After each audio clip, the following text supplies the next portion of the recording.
कई बार जब लोग जीवन में काम करना शुरू करते हैं, तब उन्हें बहुत ज्यादा दर्द होता है, तकलीफ होती है, उन्हें बहुत ज्यादा मेहनत करना पड़ता है और यह बात उनसे बर्दाश्त नहीं हो पाती है। उनका शरीर जवाब दे देता है और वो उस काम को छोड़कर किसी और तरकीब से सफल होने का प्रयास करते रहते हैं। लेकिन याद रखिएगा, इस प्रकार से कोई भी व्यक्ति जीवन में सफल नहीं हो पाता है। सफलता का मार्ग मेहनत, दर्द और तकलीफ से होकर गुजरेगा और यह आपको सहना ही पड़ेगा, तो इसके लिए आप हमेशा तैयार रहिए। तो चलिए इस बात को एक कहानी के माध्यम से समझते हैं। एक बार एक मूर्तिकार अपनी छीनी और हथौड़ी से एक पत्थर को भगवान की मूर्ति का आकार देने का प्रयास कर रहा था। जैसे ही वह छीनी पर अपना हथौड़ी चलाता है, वह पत्थर चिल्लाने लगता है और कहता है, ये क्या कर रहे हो? मुझे इतना मार क्यों रहे हो? मुझे बहुत दुख हो रहा है, तकलीफ हो रही है, पीड़ा हो रही है।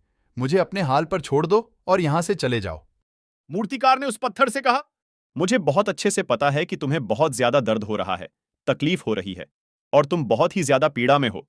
लेकिन यदि आज तुमने इस दर्द को नहीं सहन किया, इस तकलीफ को नहीं सहा, तो जीवन भर तुम यही इसी प्रकार से पड़े रहोगे। मुझे पता है कि तुम में आगे बढ़ने की अपार संभावना है। तुम एक बहुत अच्छे पत्थर हो, लेकिन यदि तुम इसी प्रकार से रहोगे तो कभी भी आगे नहीं बढ़ पाओगे। इतना कहकर मूर्तिकार औजार उठाए ही थे कि पत्थर फिर से चिल्लाने लगा, गिड़गिड़ाने लगा, विनती करने लगा कि मुझे मेरे हाल पर छोड़ दो। मुझे पता है कि जीवन के लिए कौन सी चीज सही है और कौन सी चीज गलत है। मुझे बहुत ज्यादा दर्द हो रहा है। अब मैं इस तकलीफ को और ज्यादा नहीं सह सकता। मैं जिस हाल में हूं, उस हाल में मुझे छोड़कर तुम यहां से चले जाओ। उस मूर्तिकार ने फिर से पत्थर को समझाने की कोशिश की और कहा, ज्यादा अधीर मत बनो और अपने सब्र को बनाए रखो। थोड़ी देर और इस दर्द को सहो।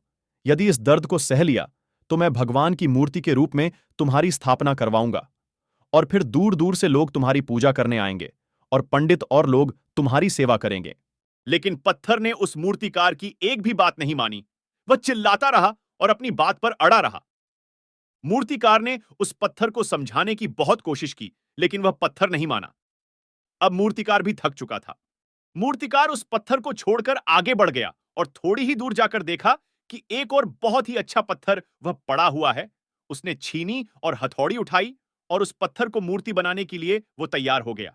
मूर्तिकार ने छीनी और हथौड़ी का वार दूसरे पत्थर पर जारी रखा। दूसरे पत्थर को भी दर्द हुआ, तकलीफ उसे भी हुई, लेकिन उस पत्थर ने बर्दाश्त कर लिया और देखते ही देखते थोड़ी समय के बाद उस पत्थर ने भगवान की मूर्ति का रूप धारण कर लिया। कुछ दिनों के बाद उस मूर्ति की एक मंदिर में स्थापना हो गई। धीरे धीरे करके लोग वह पूजा पाठ करने आने लगे। लोगों की मन्नतें वहां से पूरी होने लगी और वह मंदिर बहुत ही ज्यादा प्रसिद्ध हो गया। अब धीरे धीरे करके दूर दूर के गांव से लोग वहां पूजा पाठ करने आने लगे। फिर एक दिन और उस पत्थर को उसी मंदिर में लाया गया और उसे एक कोने में रख दिया गया। अब लोग आते और उस पर नारियल फोड़ते। यह कोई और पत्थर नहीं, बल्कि वह पत्थर था जिसने दर्द को सहा नहीं था।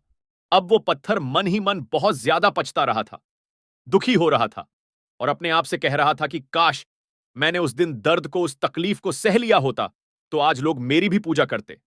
इसलिए आप भी अपने जीवन में हमेशा याद रखिएगा कि जब भी आप अपने करियर की शुरुआत में किसी काम को कर रहे हो, पढ़ाई कर रहे हो या कोई भी काम कर रहे हो और उसमें आपको दर्द हो रहा है, तकलीफ हो रही है, ज्यादा मेहनत करना पड़ रहा है, तो आप रुकिएगा मत, किसी और रास्ते की शुरुआत मत करिएगा। क्योंकि कोई और रास्ता आपको सफलता नहीं दे सकता है। आपको उस दर्द को, उस तकलीफ को सहना ही होगा और उस दर्द को, उस तकलीफ को सहकर आप ज्यादा मजबूत बनेंगे और तभी आप अपने जीवन में आगे बढ़ पाएंगे। और जीवन में हमेशा याद रखिएगा कि आपको पहले पत्थर की तरह नहीं, बल्कि दूसरे पत्थर की तरह बनना है। यदि यह कहानी आपको पसंद आई हो और इससे कोई सीख मिली हो, तो अपने दोस्तों और अन्य लोगों के साथ शेयर जरूर करिए।